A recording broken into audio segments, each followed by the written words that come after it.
Greetings everyone, once again it's Motam 1AD sharing the authentic truth brought to us by Zulula 100, the only teacher. And here in the continuation of the teaching that I already shared is going to be, does God approve of the dowry?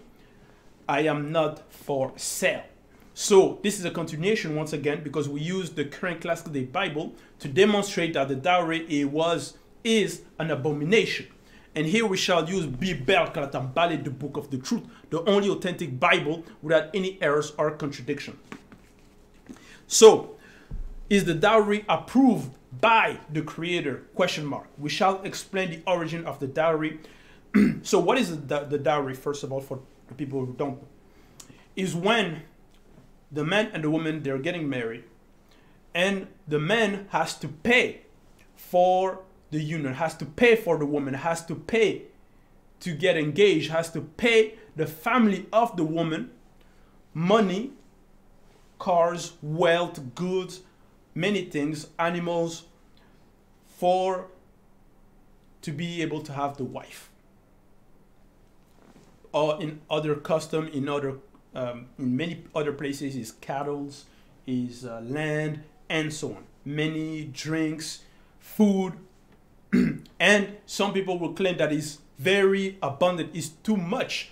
The price that is being asked for the woman to the man for them to get married.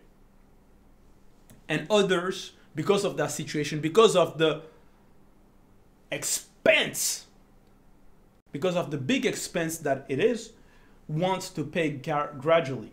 They want to pay little by little. Other people have to take credit just to be able to afford the dowry. Now, you have to understand that the only people in this time, in this era, that are near the true symbol of the dowry is the in India, is not the man that has to pay for the woman, but it is in fact the woman that has to bring the dowry or the family of the woman to the man, to the family of the man, as the dowry. So it's not the man, but it is in fact the woman that has to pay. Now, you have to understand that in the beginning, at the origin, there were no dowry. The notion of the dowry came way after. But why is it then that it was the custom, that it was in fact the woman the family of the woman that had to bring money to the man? You have to understand that it was to protect the woman. It was to protect the woman so that the woman doesn't come into marriage with nothing. So that the family, is for the family to protect their daughters. So when they give their daughter into marriage, they're not giving her like that without anything, without any wealth, without any goods. You see, it was to protect her so that she will live well. Because by giving the money to the husband, you have to understand it is not only for the husband, but it is for the couple. It is for them both, so that they will be financially stable as well. So it was the custom that the father of the woman or the family of the woman was not to receive the gift, but the gift. It was the custom wanted that the father of the lady would not receive the gift, but it was him to give to his future son-in-law, to protect his daughter, to protect their daughter, to protect her. Because,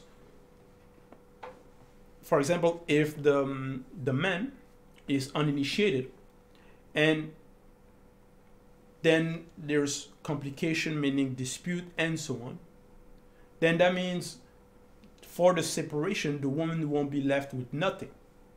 She will live with what she came in to the marriage with. She will live with the wealth. She will live with the wealth that was given to her by her father or by the family to put her well. You see, so the husband will have to give that money back or give the gifts, the goods back. You see, but the uninitiated came and they changed it so that now is the man that has to provide either the land, the money, the cars, the animals to the family of the woman as a sort of payment to buy the woman. And if there's an issue, if there's a dispute, the family of the woman won't be able to properly say, oh, why are you treating my daughter like that? Because the man is going to say, oh, I paid for her. I can do whatever I want. I have, if you want to talk, you have to give me back the money. You see? And if, for example, the family of the woman has already spent the money, they will be put in a difficult situation where they won't be able to provide that dowry back. So you have to understand that the dowry that is practiced currently in Africa and even in many other places in the world is an abomination. It is to put the woman down, because when she will come into the marriage, some of them will have basically not a lot of wealth, not a lot of good. And then when she's gonna, if there's an issue and then there's separation, she's gonna go back, she's gonna be left with nothing. You see? And she becomes sort of dependent of the man. She's becoming sort of a property. And in many places, in many cases, the man will treat her badly, because in his mind he's going to say, oh, I bought you already, so I can do whatever I want. You have nothing to say. It is, as I say, because I've paid for you. I spent a lot of money on you. I've bought land to your father. I gave him money, so that's it. And in the comparison of some fathers out there, they will give, or some family out there, they will give their daughter to marriage to people they don't even know, people who don't have good moral standing. You see? And in their mind, they will say, no, I raised my daughter, I spent a lot of money on my daughter, I have to get that money back somehow. So that's how, in their mind, in their comprehension, they're gonna say, oh, so yes, I have to get that money back, so I have to request that money, because basically the woman becomes some sort of investment, you see, for the family, for the father. So he's gonna have to get that money back. That's why he's gonna ask his future son-in-law for money, for cars, for land, so that he recuperate what he has invested into his daughter. So she's becoming some sort of merchandise, where he's giving away his daughter in exchange for money, in exchange for good. Where is the love in that? Which sort of confusion, delusion people are in, where they're thinking that their daughter, their own daughter, is a sort of investment where they have to get that money back. That's not how it is. That's not how it's supposed to be. So that's what you see in many places, especially in Africa, when, for example, the couple, the union doesn't go well, the marriage doesn't go well, there's issues. For example, the man Now he wants other women as well. He wants to practice polygamy. He wants many wives, or he wants to repudiate the woman. The family of the woman won't have a lot of things to say. So you have to understand that when, like I've mentioned, the custom was that the woman were to bring money into the marriage, meaning the family of the woman were to gift the husband so that their daughter wouldn't come into the marriage empty-handed. It was to protect their daughter so that if things go bad, she won't be left with nothing. She won't have to build it again from the ground up. No.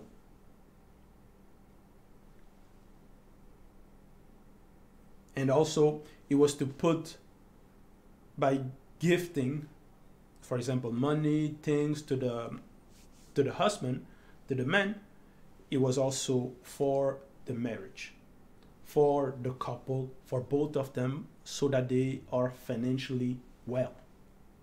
But now you see the man is going to have to take credit, a lot of money, just to get into marriage. And then when they get into marriage, how are you going to start a marriage when, if the amount of money that you have to get is so much, so you're coming into the marriage with a lot of credit? You see how the relationship, the marriage start? No. And also it was the custom that both families were gifting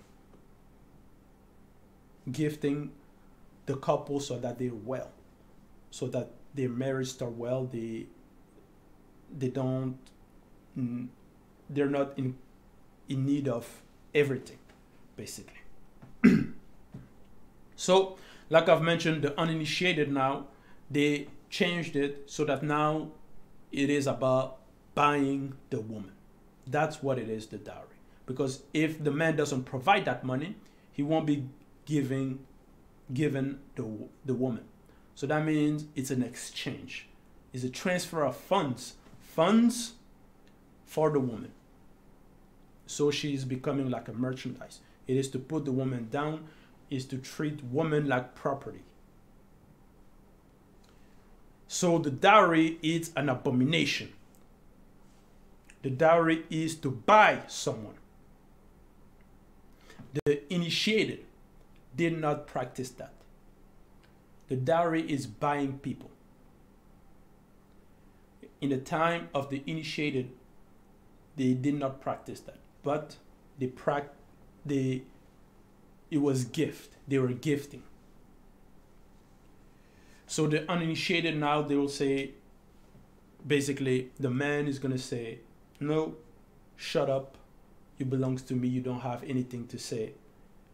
I've paid for you. You have nothing to say to the woman or to the family of the woman. And that's why you see a lot of problems in the marriage of many today.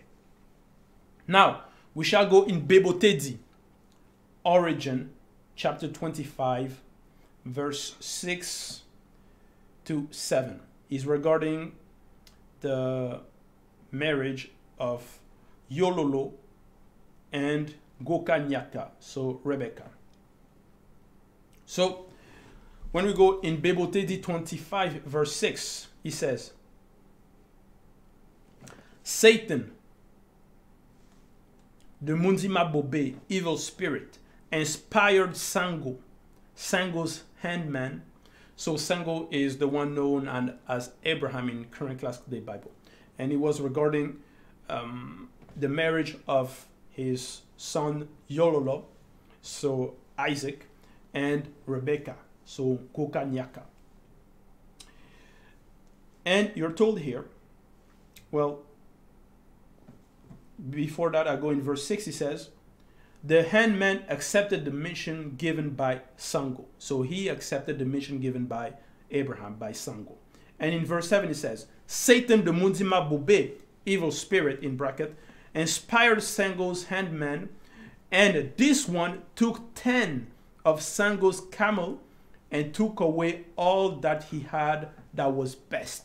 So you're told here that the handman of Sango, who was given the mission to go and find a wife for Yololo, he, in verse 7, you're told Satan, the Mundima Bube, so the evil spirit, inspired. So the evil spirit, he was inspired by Satan. And he, because of this inspiration, because of that corruption, that inspiration, evil inspiration, took 10 of Sango's camel and took away all that he had best. So he took those goods, and we go in verse 65, he says, then he took out of his luggage some silver and gold jewelry and clothes, which he gave to Ngokanyaka to please her and bring her up to her future status. So here in verse 65, you're told that when basically they went, the handman of Sango, when he met with Gokanyaka, so Rebecca in the current classic the Bible, he gifted her. He gifted her. Why? Because you have to understand that, for example, if a woman were to get married to a prince, she has to be put into her new status, right? So regarding the clothing, regarding the jewelry, the wealth as well, so that they become a sort of a match. That's why he says here, then he took out of his luggage some silver and gold, jewelry and clothes, which he gave to Ngokanyaka. So he gave to the woman, not to the family, but to the woman. So that will belong to her. Now in verse 66, you're told, immediately, comma. So first it was, he gifted her. That wasn't the dowry, but it was gift that he gifted Gokanyaka. Immediately, Satan the Munzimabope, evil spirit, seduced him, and Sango's handman offered rich gifts as a dowry to the brother and mother of the young girl, comma, without the young girl knowing it, period. So, you're told here that when after he gifted the woman with goods, you're told silver and gold and clothes, so jewelry and clothes, to please her and to bring her up to her future status. Then he was seduced by Satan, because he was first seduced, inspired by Satan to bring those goods. And then in verse 66, Satan seduced him, and Sango's handman offered a rich gift as a dowry, now to the family, now to the brother and mother of the young girl, without the young girl knowing it. So, in the time of the initiate, it was for the wedding, it was the two families that were gifting. It was not mandatory, but it was gifts, not the man. So the both family, because it was sort of a celebration, so they were gifting to the couple, to their union. Also to protect the woman.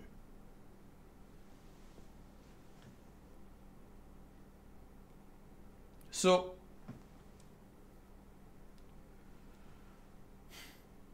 and regarding bringing her up to her future status, like I've mentioned, is, for example, if you're getting into the family of the wealthy, like billionaires, you see, because she's entering into that sort of family, because Sango, he was very rich. His family were very wealthy. So that's why, to bring her up to that status, that's why he gifted her with the jewelry and clothing as well.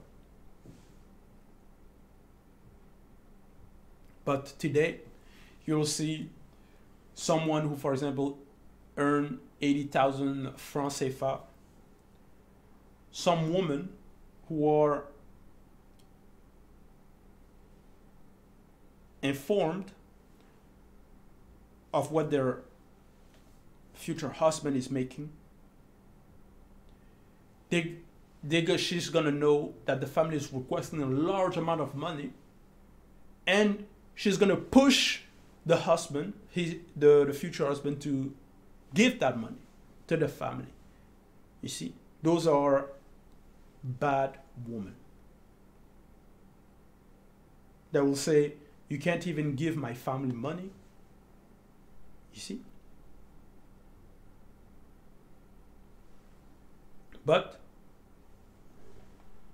other women won't be informed that the family is even requesting money to the husband, because he's going to be behind. Now, we go in Dina Ewo, so 1 Samuel chapter 25 verse 1. He says, Nyongi said to himself. So Nyongi, he was the king in Tombouanébila.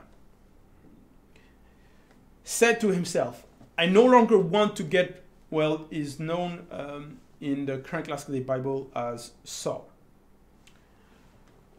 Said to himself, Nyongi said to himself, I no longer want to get rid of Tondo myself. It is the Mbana Mboa who will take care of it. So he spoke to Tondo and said, here is my daughter, Wende Mene. I will give her to you for spouse. For spouse. If you show yourself valiant in my service. So here, Nyongi, who was king, who was very wealthy, had a daughter and wanted to give her to Tondo. Now, what did he request? Did he request for money, for land? No. Because he was already, he didn't need all that. He understood. What did he say? I will give her to you for spouse if you show yourself valiant in my service.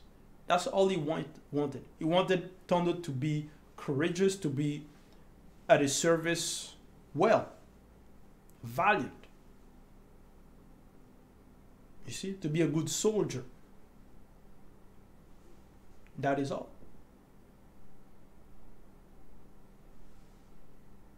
But to be basically good, presentable, just. So the condition wasn't the dowry. But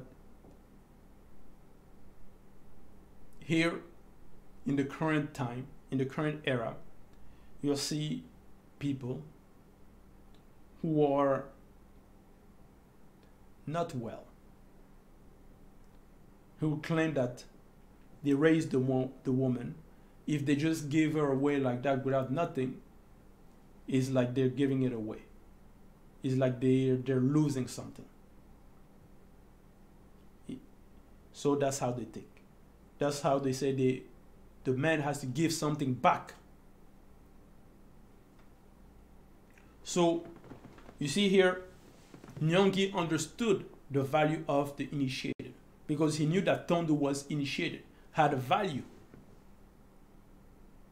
That's why, as a king, he wouldn't give his daughter into marriage to just anyone. You see? So even tribalism wasn't present for the initiated.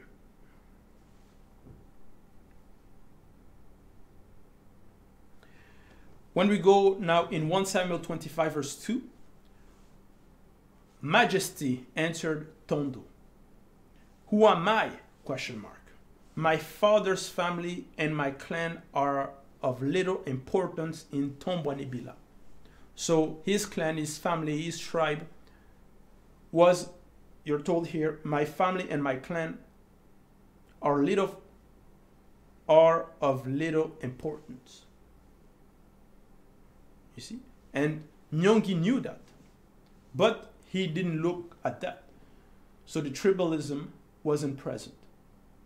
He understood the value of Tondo.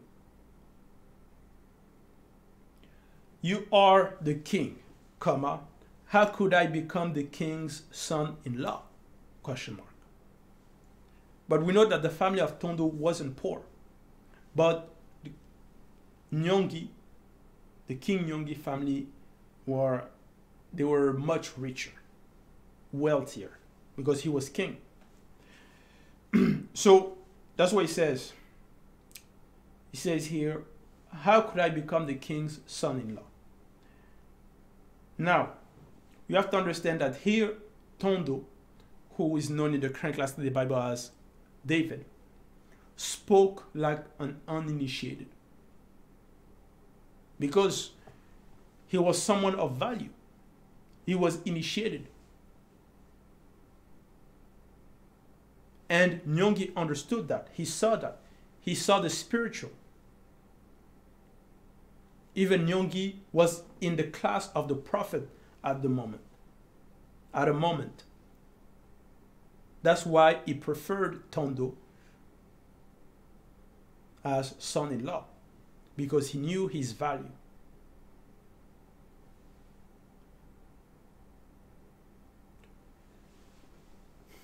So the king didn't say, no, I want this, I want that, I want money, I want land. No. And you see many people, they will come to accept the message because they want a good situation. Because they will see, for example, woman in a good situation, and then they will want to get into marriage with them, with the woman, because of the situation, because of the wealth. Or it can also be the other way around. They come because of interest into the marriage. Either for wealth, for land, for a good situation. You see? Some people, maybe they're in a territory where, you see, it's not well. And then they'll see, oh, somebody, for example, they'll see somebody, oh, that woman, she, for example, if it is the man that live in that situation, you'll see another woman living well in another country that is, let's say, well developed. You'll say, oh, this is her I want, but not because of love, but because of the interest.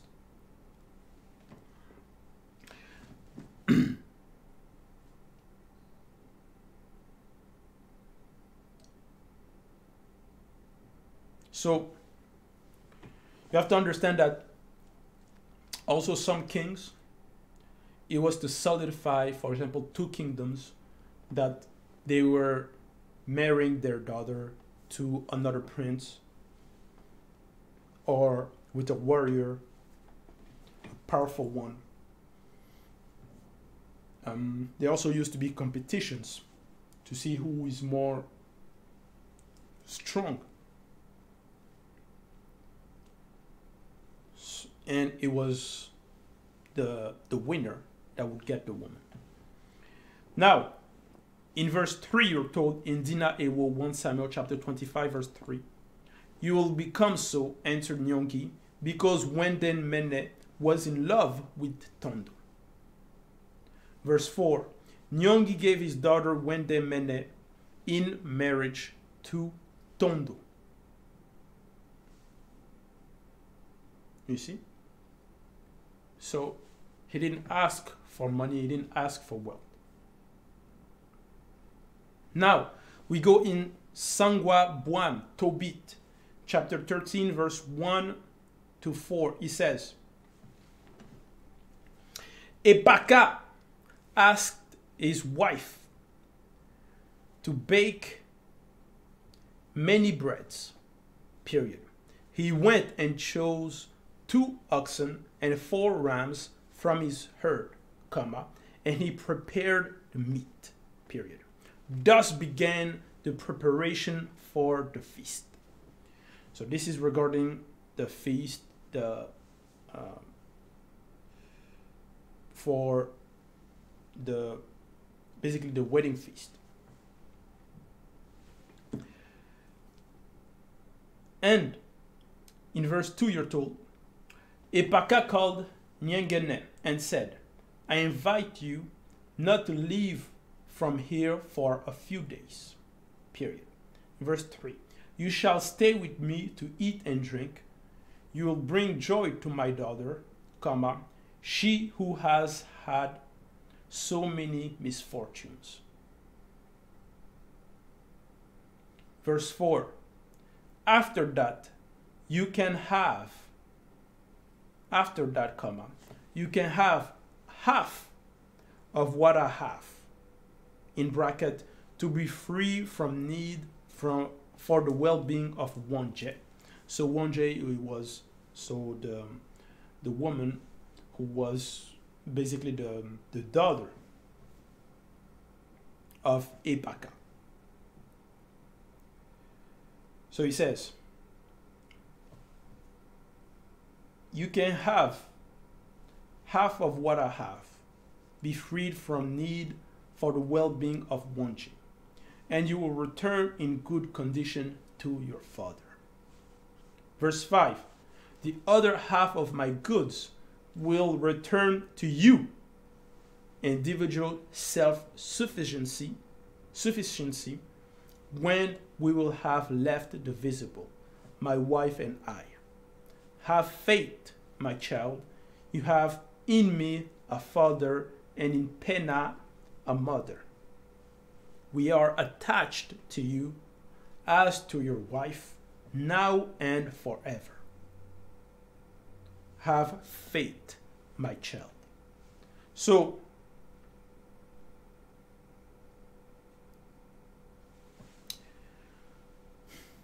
Wonje means queen, and also Kinye can also mean queen. So,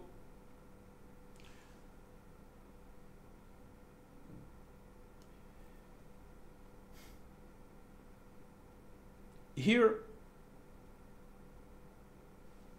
regarding that feast and what Epaka said to Nyengene, because Nyengene was in the story, he was accompanied by a watcher, a powerful watcher. And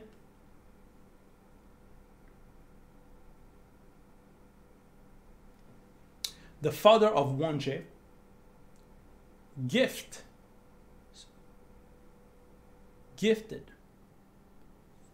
goods to his future son-in-law for the well-being of his daughter, so that when the daughter will leave, she won't be going into the marriage empty-handed. It was also to put them well, so that they won't be in need. So that's what you're told.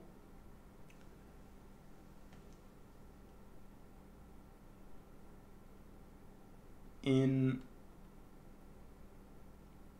verse 4, be freed from need for the well-being of Wonje. So for the well-being of his daughter, that's why he gave half of his good to his son-in-law. And because he also knew that Nyengene wasn't just anyone.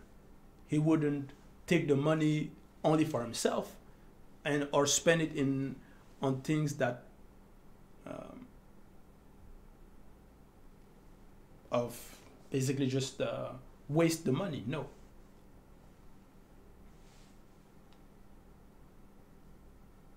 because Nyangene was initiated.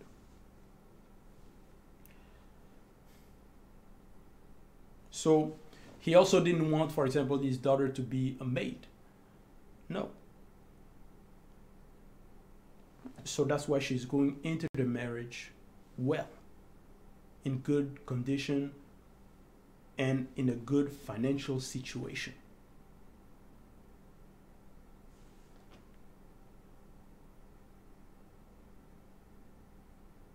So it was to put both of them well.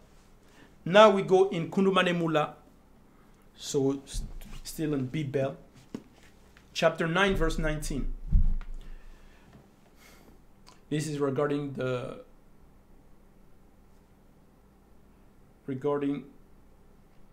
Kolaita, so Joseph in the current classical Bible, and Eyume, known as Mary in the current classical Bible.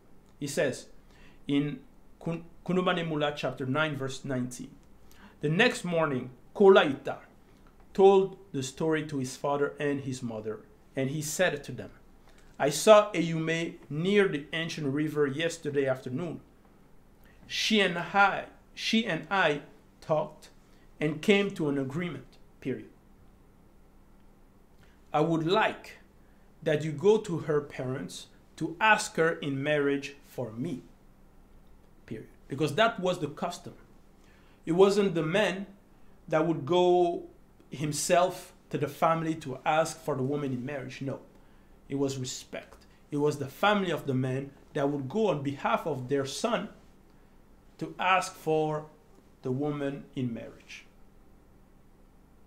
So, as you can see here, it was respect. Some still practice that, but other people don't.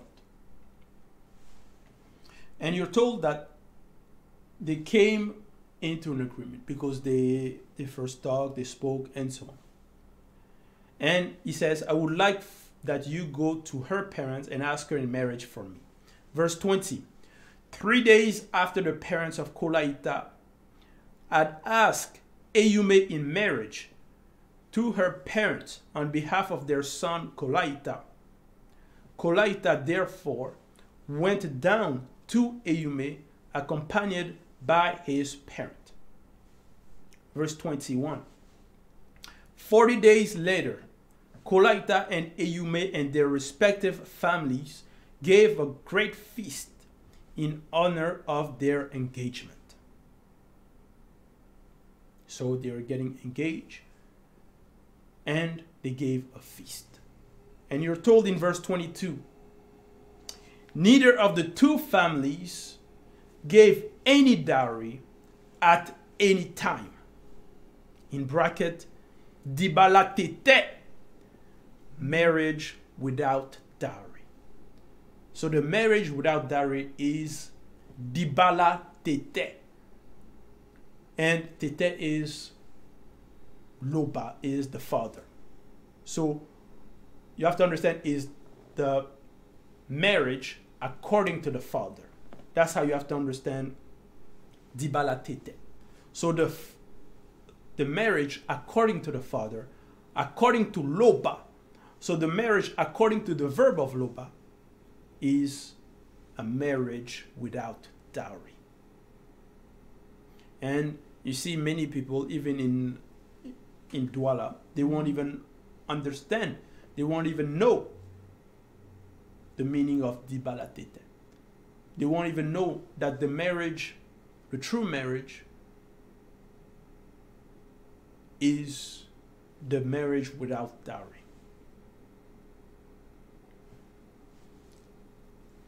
That's why you have to ask them, how do you say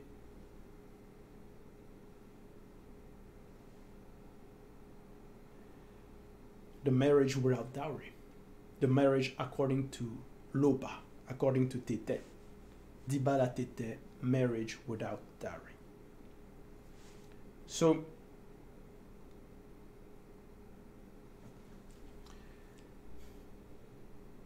why? Because the dowry, once again, is an abomination.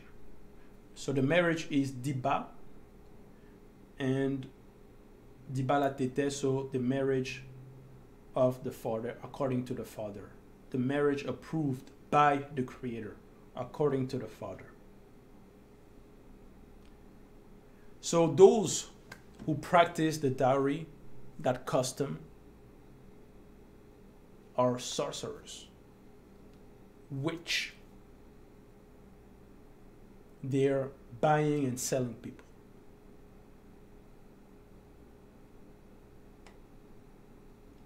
You see, even in today's era, in some places, in some custom, when in the marriage there's dispute and so on, and the man will say, "Oh, leave."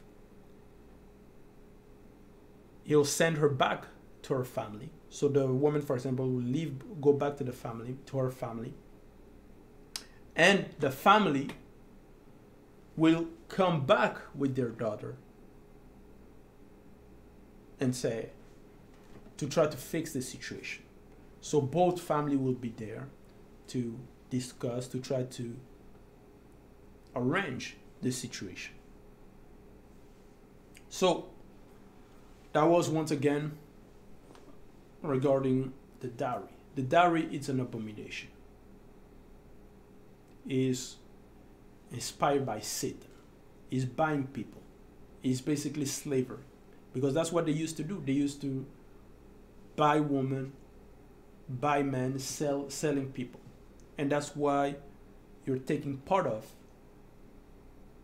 in when you're buying for the woman, paying the dowry. Because if you don't pay, you're not getting the woman. That means it's mandatory. You have to. That means it's an exchange. You're buying it. You're buying her. And it's an abomination. So that was the teaching. That was the message. All glory be to Lopa, the only and unique Creator.